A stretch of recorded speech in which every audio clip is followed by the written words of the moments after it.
Australia को हराने के बाद भारत ने एक नया कीर्तिमान स्थापित कर लिया है। एक साल में सबसे ज्यादा T20 अंतर्राष्ट्रीय मैच जीतने का रिकॉर्ड जो पाकिस्तान के नाम था, अब वो भारत के हाथ में है। तो इस रिकॉर्ड को कितना आगे बढ़ा सकेंगे साउथ अफ्रीका के खिलाफ 3 मैच सीरीज में, ये बताने के लिए ESPN cricket for T20 time out Hindi में हमारे साथ जुड़ रहे हैं पूर्व भारतीय टेस्ट क्रिकेटर वसीम जाफर। वसीम, बहुत बहुत स्वागत है आपका। एक तो बात यही है कि साउथ अफ्रीका हाल ही में भारत में खेल के गई है, तो कुछ हद तक बिल्कुल नए फ्रेश मेमोरीज हैं, लेकिन फिर भी बताइए, पहला सवाल जो हमारे हमेशा किसी भी सीरीज या किसी भी मैच से पहले आपसे होता है वही कि भारत की 11 क्या होगी इस मैच के लिए। बैटिंग ऑर्डर में जरा बता दीजिए। मेरी प्लेइंग 11 होगी KL राहुल और रोहित शर्मा ओपनर, विराट कोहली नंबर 3 पर, सूर्य कुमार यादव नंबर 4, ऋषभ पंत नंबर 5 पर, दिनेश कार्तिक नंबर 6, उसके बाद अक्षर पटेल नंबर 7 पर, हर्षल पटेल नंबर 8 पर, बुमराह नंबर 9, यजवेंद्र चहल नंबर 10 पर, और मैं अर्शदीप को खिलाऊंगा क्योंकि मुझे लगता है कि थोड़ा सा डेथ बॉलिंग की वरी है, तो शायद अर्शदीप के आने से थोड़ा हर्षल पटेल के ऊपर जो प्रेशर है वो शायद थोड़ा कम हो जाएगा। तो मैं अर्शदीप को थोड़ा सा प्रेफरेंस दूंगा दीपक चाहर के ऊपर। तो ये मेरी प्लेइंग 11 होगी।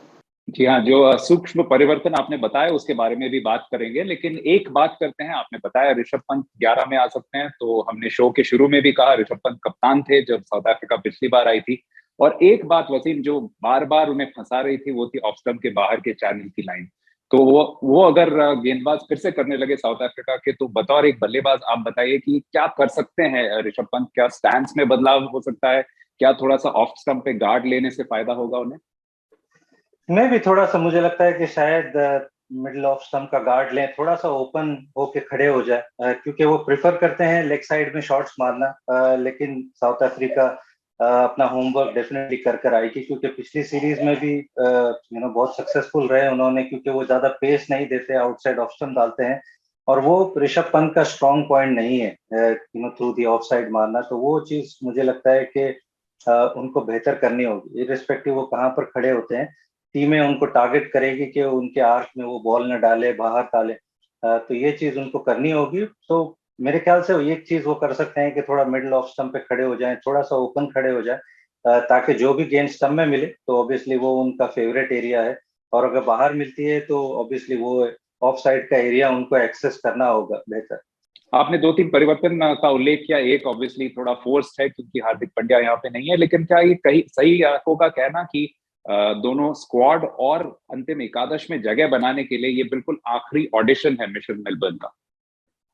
बिल्कुल, आई मीन ये तो लास्ट 3 T20 है, इसके बाद में 3 वनडे खेलने वाले, बट वो कुछ मैटर नहीं करता है, क्योंकि मेन इवेंट जो है वो T20 वर्ल्ड कप है। तो जो कुछ भी भारत को देखना है और किसी को टेस्ट करना है तो वो यही 3 मैचेस है। और शायद मेरे हिसाब से एक अच्छा भी है कि साउथ अफ्रीका, जो कि मुझे लगता है कि भारत को हमेशा टक्कर देती है, भारत ने इनके सामने सीरीज अब तक जीती नहीं है, तो एक अच्छी ओपोनेंट है मुझे लगता है अपने आप को टेस्ट करने के लिए, कि आप कहाँ स्टैंड करते हो बिफोर द बिग इवेंट। तो आई फील ये 3 मैचेस आपको काफी कुछ मुझे लगता है कि पिक्चर क्लियर कर देगी।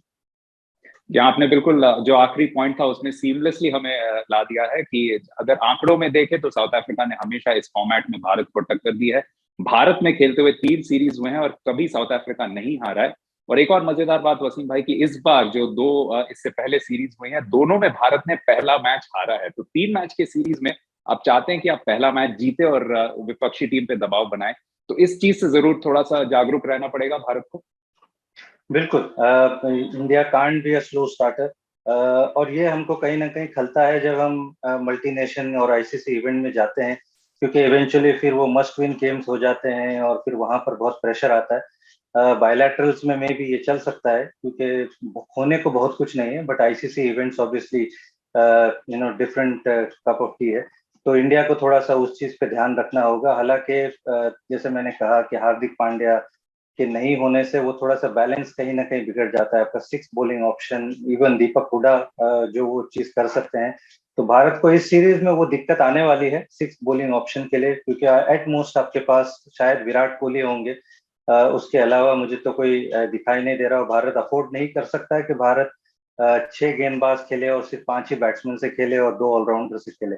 तो ये थोड़ा सा चैलेंजिंग होगा रोहित के लिए, तो देखना होगा। और जैसे मैंने कहा, और सामने वाली टीम के पास बहुत सारे ऑप्शंस है। सामने वाली टीम के पास नोर्किया, रबाडा, प्रेटोरियस जैसे ऑलराउंडर, और जिस तरह के उनके बल्लेबाज है जो पिछली सीरीज में बहुत बढ़िया खेल कर गए थे।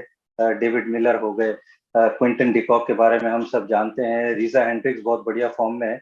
उनके दोनों स्पिनर बहुत बढ़िया, अगर आप कंपेयर करें तो बहुत अच्छे स्पिनर है। तो ये टीम मुझे नहीं लगता इजी होगा इनके सामने सीरीज जीतना। तो India has to be at top of the game. संयोजन के मामले में साउथ अफ्रीका के लिए एक सिरदर्द होगी कप्तान की जगह, क्योंकि पिछले मैच में नहीं खेले थे। उनकी गैर मौजूदगी में राइली रूसो ने भी बहुत अच्छा किया था शीर्ष क्रम में। आपने हेंड्रिक्स का नाम लिया, क्विंटन डिकॉक भी हैं, तो इनमें से एक को, हेंड्रिक्स या रूसो में से एक को शायद मिस आउट करना पड़े। और अगर बाबूमा खेलते हैं तो ट्रिस्टन स्टब्स के लिए भी जगह नहीं बनती। तो ये कितना बड़ा एक धक्का लग सकता है। और ये भी ध्यान में रखते हुए कि हाल ही में जो SA-20 की नीलामी हुई थी उसमें बाबूमा का नाम नहीं आया था। जी हाँ, मतलब थोड़ा सा ऑब्वियसली बहुत डिसअपॉइंटिंग है बबूमा के, क्योंकि जो नेशनल टीम के कप्तान है T20 में, वो अपनी लोकल लीग के अंदर उनको 6 टीमों में जगह नहीं मिलती है। तो ऑब्वियसली उनकी जगह पर कहीं ना कहीं क्रिस्टियन स्टब्स, और जैसे आपने कहा मे भी राइलर ओसो हो सकता है ड्रॉप हो जाए, क्योंकि रीजा हेंड्रिक्स का जो करंट फॉर्म है वो बहुत बढ़िया है। तो मैं शायद उनको ड्रॉप होते हुए नहीं देख रहा हूँ। शायद हो सकता है राइलर ओसो हो जाए, जो अगेन मुझे लगता है कि थोड़ा सा उनके लिए डिसअपॉइंटिंग होगा। क्रिस्टियन स्टब्स हम सब जानते हैं कि बहुत एक्साइटिंग प्लेयर है, बहुत बढ़िया फॉर्म में उन्होंने भी खेला है इंग्लैंड के सामने। तो कहीं ना कहीं ये थोड़े से टफ डिसीजन है जो ऑब्वियसली साउथ अफ्रीका को लेने होंगे। जी हाँ, बहुत मजेदार सीरीज होने वाला है 3 मैचों का, भारत बनाम साउथ अफ्रीका। और अगर आप चाहें तो www.espncricket4.com/हिंदी में जाके हर गेंद का विवरण भी पढ़ सकते हैं। और यहाँ पे जब आएंगे साइट पे तब हमारे साथ वसीम जाफर फिर से मौजूद होंगे अपने सटीक विश्लेषण के साथ। आपका बहुत बहुत शुक्रिया वसीम। आप देख रहे थे ESPN cricket 4 T20 time out Hindi.